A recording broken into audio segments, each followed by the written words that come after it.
"Help me." A homeless girl pulled a man from a lake, only to discover he owned the mansion across the water. And, "Don't come any closer."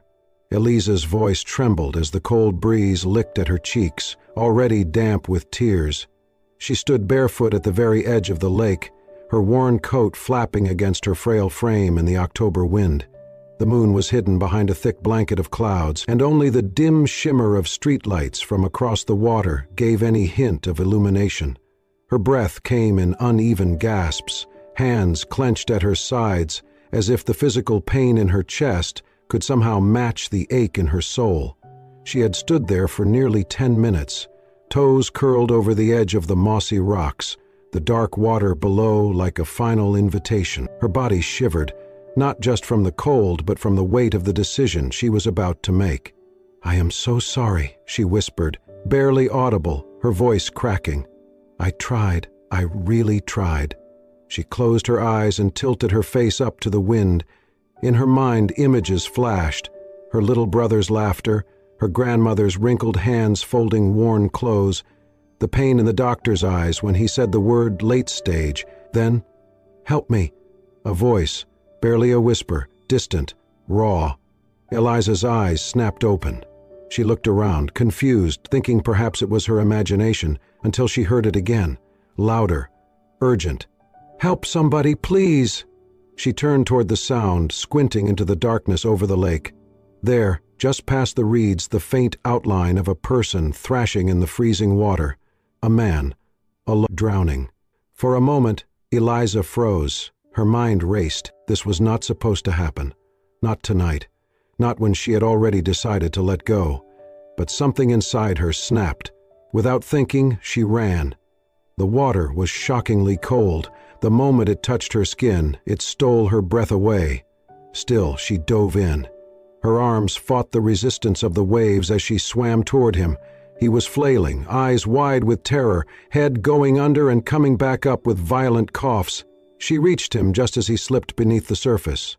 "Hold on," she shouted, wrapping her arms around his chest and kicking furiously. He was heavy, nearly unconscious, and the pull of the lake was merciless. Her legs cramped, her lungs screamed for air. But inch by inch, she dragged him toward the shore. When they finally reached land, she collapsed beside him, soaked and shaking. She rolled him over, pressed against his chest, and started compressions. "Breathe," she cried, her voice ragged. "Come on, breathe." He choked suddenly, coughing up water, gasping for air. She helped him sit up, her hands supporting his back. For a long moment they sat there in silence, only the sound of water dripping from their clothes and the wind rustling the reeds around them. The man turned his head slightly, struggling to focus. "Why?" he croaked. "Why did you save me?" Eliza looked at him. Really looked. His eyes were bloodshot, skin pale, hair plastered to his forehead, and yet, beneath the exhaustion there was something else. Confusion. Vulnerability. Her answer came without hesitation. "I just wanted to do something that mattered," she said softly. "Something good before I go." His brow furrowed, breath catching. "Go where?" She glanced back at the lake. The answer hung in the air between them like a ghost.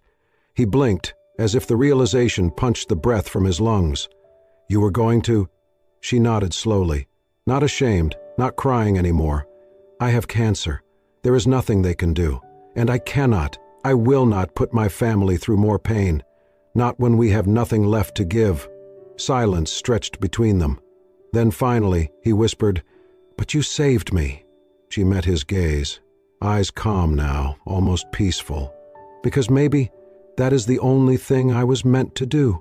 For the first time in his life, Dylan, who had always believed he had control, answers, purpose, felt entirely lost. And yet sitting there with this stranger, soaked to the bone and shivering in the darkness, he also felt something he had not felt in years. Alive. Two broken souls, clinging to the edge of the same abyss, had collided, and somehow, together, they were still here.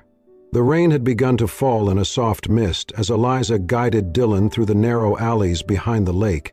He leaned on her slightly, still weak from nearly drowning, saying nothing of the soreness in his limbs or the burning in his throat. She glanced back at him now and then, hesitant, unsure if bringing him here was a mistake. They stopped in front of a crumbling shack with a roof patched by tarp and wood, walls weathered by time, and a threadbare curtain for a door. "Just for a bit," Eliza murmured, pushing it aside. Inside, dim lamplight cast flickering shadows across cracked walls. A metal basin caught steady drips from the ceiling. Smoke curled from a makeshift stove, where a frail, elderly woman stirred a pot with a bent spoon. A young boy lay curled on a thin mat, reading a tattered comic by flashlight. "Grandma," Eliza said gently. "He's a friend." The old woman rose with difficulty, wiping her hands on an apron. "Come in. It's cold." Dylan stepped inside and nodded. "Thank you." The boy looked at Eliza, then at Dylan, curious, cautious. She smiled faintly and gave a small shake of her head. "No danger." They gathered near the fire. The old woman poured hot water into chipped cups. "No tea," she said apologetically. "Just warmth." "It's perfect," Dylan replied. Silence settled around them. Eliza sat with her knees to her chest, eyes fixed on the flames. "How long have you lived here?" Dylan asked quietly. 4 years, Eliza answered. "After my father died, we were evicted. This was the only roof we could find."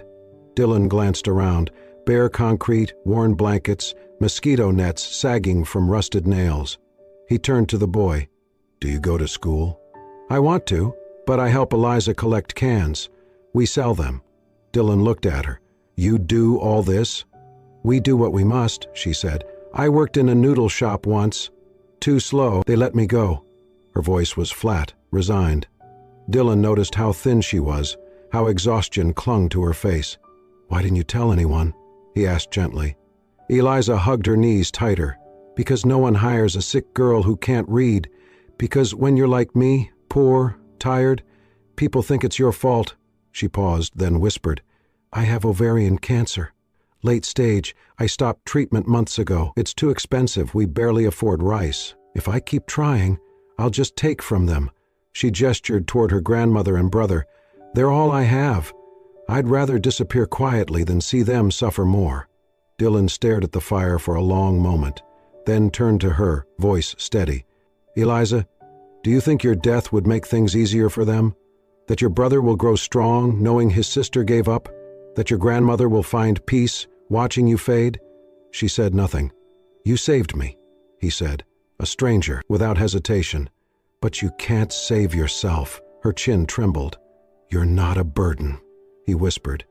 "You are the reason they keep going. You're their hope." Tears welled in her eyes. One slipped down her cheek before she could stop it. She wiped it away quickly. "I'm just tired," she whispered. "I know," he said softly. "But sometimes being tired is where healing begins, if you let someone help you." Eliza looked at him, and for the first time in years, someone was truly seeing her, not with pity or judgment, but with belief, and that belief began to settle quietly inside her. The next morning arrived with a surprising stillness. The rain had stopped, and sunlight spilled gently through the cracks in the shack's weathered roof. Eliza stirred from sleep, her thin blanket barely warding off the morning chill. She stood up, rubbing her eyes, and stepped outside to fetch water from the communal tap. But something stopped her. A small package sat neatly by the door, wrapped in brown paper, tied with twine. A handwritten note was tucked beneath the string, "For a new day, from a friend of an angel." Inside were 2 cartons of milk, a loaf of soft bread, and a sealed container of warm soup. Eliza stood there for several seconds, her breath caught in her throat. She looked around, but the alley was empty. No footsteps, no voices. That afternoon, her grandmother returned from the market, wide-eyed and nearly speechless. "Child, you will not believe this. Someone bought every single thing in my basket before I could even set up my stand. Paid double." Eliza stared at her, stunned. "Who?" "I do not know. A man, tall, wore a cap low, said it was for his staff." Eliza's heart began to pound, a suspicion quietly blooming in the back of her mind. But she said nothing. The next day, another package arrived, and the next. Always food, always warm, always anonymous. By the end of the week, a social worker from a local charity knocked at their door. "We've been alerted about your living conditions," the woman said kindly. "There's a safe shelter available, private room, warm beds, hot showers. We'd like to offer you a temporary residence." Eliza frowned. "Who told you about us?" The woman smiled.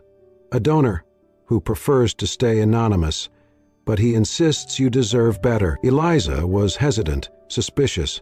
She had learned that good things often came with strings attached, but when she saw her brother's hopeful face, heard his small voice say, "Will it have a roof that does not leak?" she knew she had to try. They moved into the shelter the next day. It was modest but warm, clean, safe. For the first time in months, Eliza and her family slept without fear of rain or rats. That evening, as the sun dipped below the lake's edge, they went for a walk, following the soft lights along the new stone path by the water. As they passed a small food cart, a familiar voice called out, "Evening!" Eliza turned and saw Dylan, casually dressed, holding 3 steaming cobs of grilled corn. "Fancy seeing you here," he said with a grin. She blinked. "You?" He held out the food. "I thought this might make a perfect dinner, unless you are too fancy for street corn now." Her lips curved before she could stop herself. "Never." They sat on a bench beneath a flickering lamppost, steam rising from the food in their hands. Dylan handed her a cup of hot tea and smiled as she inhaled deeply. "It smells like home," she whispered. Her grandmother and brother chatted nearby, laughing with a vendor. Eliza turned to Dylan. "Why are you doing all this?" "I like corn," he replied. She rolled her eyes. "Seriously?" He looked at her for a moment, then said more softly, "Because I owe you my life. Because I see something in you that maybe you have not seen in yourself for a long time." She looked away, cheeks flushing. After they ate, Dylan suggested a walk around the lake. The night air was crisp, carrying the scent of wet grass and distant pine. They walked in silence for a while, their footsteps crunching softly over fallen leaves. Eliza spoke first. "When I was little, my father used to bring me here. We would sit under that big oak and pretend the lake was the sea and he was a fisherman with magical nets." "What happened to him?" Dylan asked gently. "He died, trying to give us a better life. He was stronger than me. He never gave up. You are strong too, Eliza." She shook her head. "I am tired, not strong. Even tired people can be brave," he said. "You jumped into a freezing lake for someone you did not know." She paused, absorbing that. They reached the edge of a small pier. Moonlight shimmered on the surface of the water. Dylan stood beside her, close enough for their shoulders to brush. A gentle breeze passed between them. Without thinking, their hands brushed, skin against skin. They both froze. Eliza looked at him, startled. He was already looking at her. For a heartbeat, neither moved. Then both pulled back, flustered, murmuring apologies. But something had shifted. In the quiet that followed, in the soft sound of waves lapping against the dock, something unspoken hung between them. A promise. A beginning neither had expected. Eliza had never enjoyed going to the market. The bustling noise, the hurried footsteps, the sharp elbows and colder stares, it all made her feel invisible at best, unworthy at worst. But with Dylan beside her, everything felt just a little different. They walked together down the narrow path lined with stalls, where vendors called out prices and bargained with locals. Dylan carried a woven basket, insisting on helping, though Eliza told him she had done this alone 100 times. "You should let me carry something," he said with a teasing smile. "After all, I owe you my life." "You paid me with soup and street corn," she replied, raising an eyebrow. "We are even." But when they reached her grandmother's usual vendor, an impatient customer shoved past them, nearly knocking over the little stand. The woman glared at Eliza's grandmother and muttered, "You people in your charity stalls, just get out of the way." Eliza stepped forward, fists clenched, but before she could speak, Dylan was there. "I believe she was here first," he said calmly, but with an unmistakable firmness. "And if you cannot wait like a decent human being, perhaps the market is not for you." The woman sputtered and walked away without a word. Eliza stared at him. "You did not have to do that." "Yes, I did," Dylan replied simply. That evening the clouds rolled in again. A soft drizzle fell over the quiet streets as Dylan and Eliza walked beneath a shared umbrella. They stopped at a small corner stall that sold instant noodles in foam cups, hot, salty, and strangely comforting. They sat under an awning with 2 steaming cups between them, steam curling into the cool air. Raindrops tapped gently on the plastic roof above. Dylan shrugged off his jacket and draped it around her shoulders. She froze. "You will get soaked," she protested. "I will dry," he said, his voice low. "You need it more." Something about the simplicity of it, no hesitation, no expectations, made something in her crack. She looked at him, really looked. He was soaked, rain dripping down his hair and onto his lashes, and yet he looked at her like she was the only thing in the world that mattered. And suddenly she laughed. A real, unguarded, unfiltered laugh. Dylan turned to her, surprised. "What? I just forgot how that felt," she said between giggles. "What? Rain?" "No." She looked at him, her laughter fading into a soft smile. To laugh, to feel not invisible. His eyes lingered on her, and for a long moment he said nothing. Then Eliza whispered, almost afraid of her own voice, "I have never had anyone be this kind to me." Dylan did not speak. He just looked at her, eyes shining with something unspoken, something far deeper than gratitude or affection, something approaching reverence.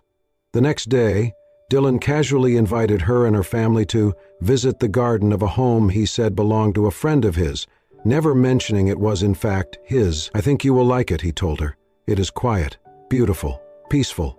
Eliza hesitated. "I do not belong in places like that." "You saved someone's life," Dylan replied. "You belong wherever you want to be." She relented. When they arrived, the large iron gates opened slowly. Beyond them, manicured lawns stretched out, and a path of cobblestone led to a modest yet elegant white mansion surrounded by maple trees, their leaves turning gold and crimson in the fall air. "I just want to show you the garden," Dylan said, sensing her hesitation. As they wandered through the rows of flowers and tall hedges, her little brother ran ahead, laughing, and her grandmother marveled at the variety of plants. Eliza watched them in disbelief, so unused to seeing them so free, so light. "You arranged this, didn't you?" she asked Dylan softly. He gave a nonchalant shrug. "I made a few calls." She smiled, touched. Later, they sat on a wooden bench under a trellis wrapped in climbing roses. Dylan pulled out a small notebook and a pencil. "I want to show you something," he said. "Will you trust me?" Eliza nodded. He opened the book and wrote in large, clear letters, E-L-I-Z-A, he. He pointed to each letter. "That is your name, and we are going to learn how to read it." She blinked. "But I never can. We will go slow." Letter by letter, sound by sound, he guided her through it, and when she read it aloud, halting but whole, he flipped to a fresh page and wrote, "Everyone deserves a second chance at hope." Eliza stared at the words. Her lips parted, her eyes glistened, and then she cried, not from sorrow, but from the unfamiliar weight of being seen. Truly, deeply seen. The afternoon sun filtered softly through the high-arched windows of the library. Dust danced in golden shafts of light, settling gently over shelves lined with books of every age and subject. Eliza moved slowly, her fingers grazing the spines as she wiped down the surfaces, still awed by how quiet the place felt, like a cathedral made of memory and silence. Dylan had asked if she might want to help reorganize the old library. "You love stories," he had said. "Let's create a place where they live again." She had smiled then, touched by his thoughtfulness, unaware of the shadow that lay waiting in the shelves. As she carefully dusted a row of framed photographs on the wall, one particular frame caught her eye. The photo was in black and white, slightly tilted. It showed a group of staff members standing proudly in the garden of the estate, groundskeepers, cooks, cleaners, and in the back, almost hidden, stood a man with a gentle smile and a hand resting protectively on a small girl's shoulder. Eliza stared. Her breath hitched. She stepped closer, heart pounding. It was him, her father. He looked younger, stronger, but she would never mistake those eyes or that quiet pride in his posture. And the little girl beside him, blonde hair, barefoot, laughing, it was her. The floor beneath her seemed to shift. "No," she whispered. No. The photo was labeled, "Staff of Rosewood Estate, 11 years ago." Suddenly, everything came crashing back. The rumors. The night her father came home pale, holding a small crumpled paper in his hands. The accusation of theft, the disgrace, the job lost. And then the years that followed, one harder than the next. Him trying to find work again, doors closing in his face, sleepless nights hauling crates at the docks, the accident, the blood, the goodbye that came too soon.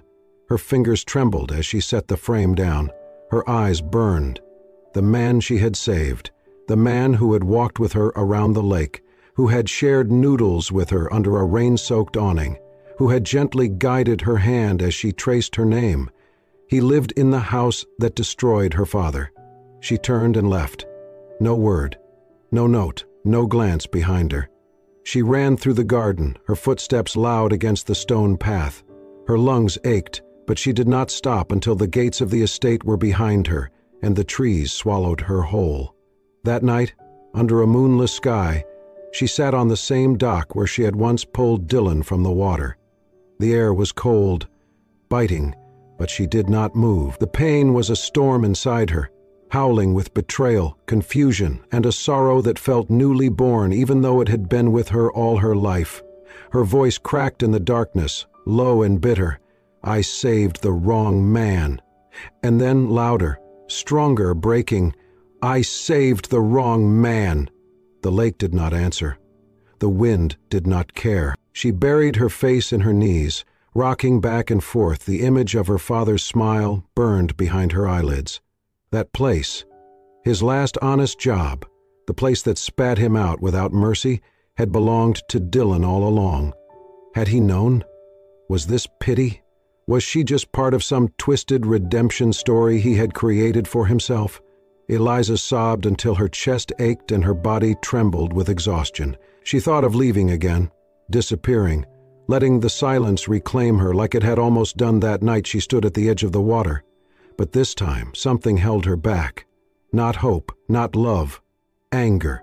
She needed answers, not silence, not running. But tonight all she had was the cold and her tears, and a heart breaking all over again. Dylan had not slept in days. Ever since Eliza had run from the estate, something inside him had cracked open.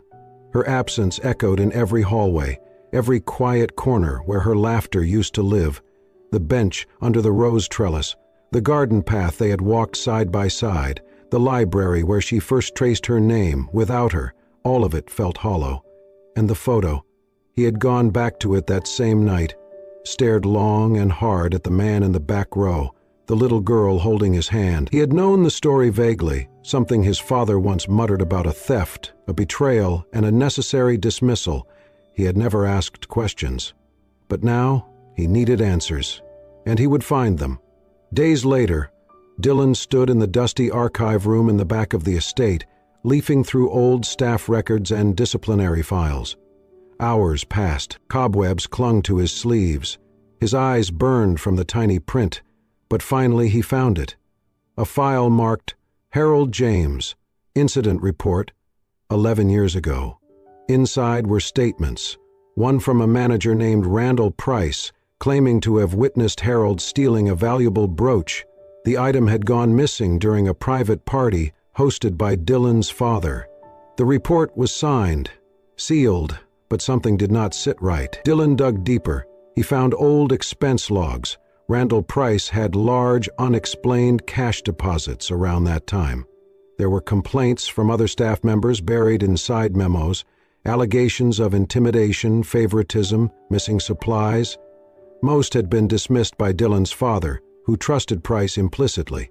Finally, at the bottom of one envelope was a note, an unsigned statement from a former maid who had seen Price with the missing brooch the night before the event, but had never been followed up.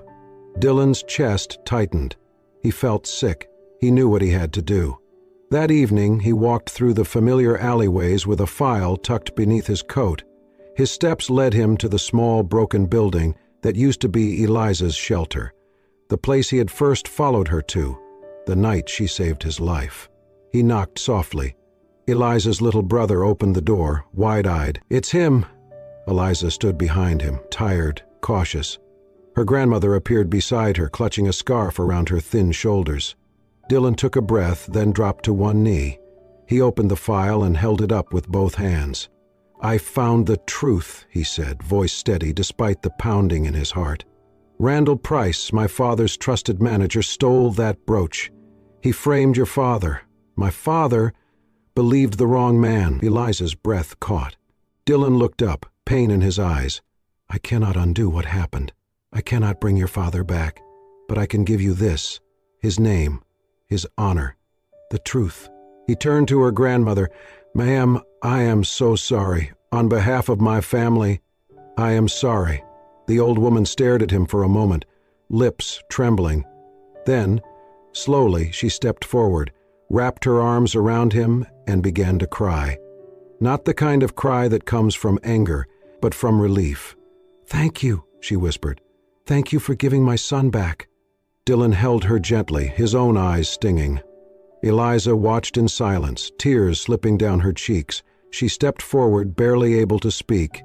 "My father was finally cleared," she whispered, her voice cracked. Dylan rose slowly, face to face with her now. "I should have told you everything sooner," he said. "But I was afraid of losing the one person who made me want to be better." Eliza looked at him, her expression torn between sorrow and something deeper, something beginning to mend. She took the file from his hands, holding it to her chest. "I grew up hating this house," she said softly. "But today you made it a place where the truth lives." And for the first time since that terrible night, she took a step toward him instead of away. They stood once again beneath the trellis in the garden, just like that first afternoon when Dylan had shown her the roses and taught her to spell her name. But this time, the air felt different. He reached into his pocket, pulled out a small envelope, and handed it to her. Eliza opened it with trembling fingers. Inside was a deed, a legal document. Her eyes widened. "Rosewood Estate? I own it," Dylan said gently. "I have since my father passed 2 years ago." She stared at him, stunned. "All this time, you were—" He nodded. "I wanted you to see me as I was. Not as a name, not as a house. Just the man you pulled from the lake." Silence stretched between them. Her heart pounded, caught between anger, confusion, and something softer she could not yet name. Dylan stepped closer. "Eliza, I am not the estate. I am not the legacy of my father's mistakes. I am the man who was drowning, and you saved me. And now, all I want is to help you live." Her eyes filled with tears. She had spent so long believing she was invisible, insignificant. Yet here he was, offering her not pity, but a hand to hold through the storm. She nodded. "I will try," she whispered. "Not just for me, but for them, and for you." The first day of chemotherapy was cold and gray. Eliza sat in a recliner chair, a thin blanket over her knees. The sterile smell of antiseptic clung to everything. But beside her sat Dylan, holding a small speaker playing soft piano music. On the tray table was a warm croissant and a paperback book she had started to read, slowly, painfully, but with determination. "Page 10 today?" he asked with a smile. She nodded, leaning into his shoulder. Each session followed the same rhythm. Dylan never missed a single appointment. Some days he brought coloring books, other days a jar of wildflowers from the garden. Once he even brought her a tiny music box that played a lullaby she remembered from childhood. And Eliza, against all odds, began to feel stronger. The side effects came, of course, nausea, fatigue, but her spirits held firm. Hope had taken root. One afternoon after her 3rd week of treatment, Dylan appeared with a paper bag. "Close your eyes," he said. She frowned. "What are you up to?" "Just trust me." When she opened her eyes, he was holding out a dress, simple, cream-colored cotton with delicate stitching along the hem. "I saw it in a shop window," he said, almost shyly. "I thought, maybe it would make you feel as beautiful as I see you." Her hand went to her mouth. No one had ever given her something so thoughtful. Later that evening she tried it on in the shelter's mirror. It fit perfectly. She stared at her reflection, her thin frame, her pale skin, the short fuzz where her hair used to be. But for the first time, she did not see sickness. She saw survival. That night, as they sat again beneath the trellis, she turned to Dylan, her voice barely a whisper. "I used to think I was going to die." He looked at her, eyes steady. "But now," she said, the smallest smile tugging at her lips, "I think I can live." Dylan reached for her hand and held it tight. "Then let us live," he said. Together. A year passed.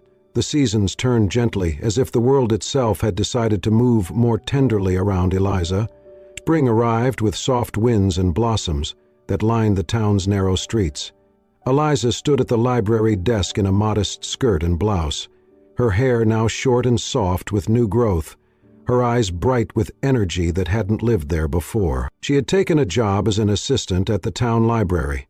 Small tasks at first, shelving books, managing returns, but soon she began something more meaningful, leading reading classes for elderly townspeople who had grown up without ever learning the alphabet. She would smile patiently, guiding their fingers across the page, repeating sounds gently, encouraging each syllable like it was sacred, just as Dylan had done for her. Some days, she would catch her reflection in the library window, and for a fleeting second, not recognize herself. Not the girl who had stood at the edge of the lake, but the woman who had chosen to step back from it and build a life. Dylan had kept his promise too. The Rosewood estate had undergone a transformation, not into a private fortress, but into a place of refuge. He opened the doors to a new mission, a residential center for homeless families and terminally ill patients who had no one else. He named it Echoes of Eliza. "I wanted it to remind the world," he said at the opening ceremony, "that one act of courage can echo for generations." People cried, donors stepped forward, volunteers signed up. The town, once too busy to see a girl in rags, now listened, learned, changed. Eliza stood beside Dylan that day, her hand in his, eyes glistening with quiet pride. On the anniversary of the night they met, Dylan proposed. It was simple. Just the two of them, beneath the rose trellis, the same place where she had read her name for the first time. She said yes, with tears in her eyes and laughter in her voice, and on a warm summer afternoon, by the same lake where their story began, they were married. Only close friends and family were invited. A gentle breeze rustled the trees, and the surface of the water shimmered with gold. Eliza wore the cream-colored dress Dylan had once given her. Her little brother, now taller and proud, stood beside her, beaming. Their grandmother wiped her eyes with the handkerchief and whispered, "Finally, my granddaughter has a family." As the couple stood hand in hand, exchanging simple vows beneath an arch of white lilies, Eliza's brother stepped forward for a short speech. "My sister saved a man's life," he said, voice shaking but clear. "But that man didn't just survive. He gave us a home. He gave my sister her smile back. He gave me a future." He looked at them both. She saved him, but he saved our family. There was not a dry eye in the crowd. As the sun began to set, Eliza and Dylan walked to the edge of the lake, the quiet lapping of water marking time like a soft lullaby. They sat together on the old dock, worn smooth from weather and memory. Her head rested on his shoulder, his hand warm in hers. The light played on the surface of the lake, just like it had that night, when darkness nearly swallowed them both. Only this time, it glowed. She turned to him, smiling through tears that had nothing to do with sorrow. "We both died a little inside," she whispered, "but we chose to live, for each other." Dylan kissed the top of her head, and as the last light dipped below the horizon, the lake reflected not pain, not loss, but the quiet brilliance of two souls who had found their way home. Sometimes, life brings two broken souls together not by chance, but by purpose. Eliza saved a stranger from drowning, but in truth they saved each other.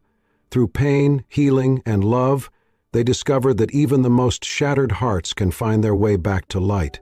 And perhaps that is the quiet magic of kindness, of second chances, of love that asks for nothing yet gives everything. If this story touched your heart, please consider subscribing to Soul-Stirring Stories, where every week we bring you tales that heal, inspire, and remind us all of the beauty of the human spirit. Click subscribe, turn on the notification bell, and never miss a story that might just change your day or your life. Thank you for watching. Stay kind, stay hopeful, and remember, love is always worth the fight.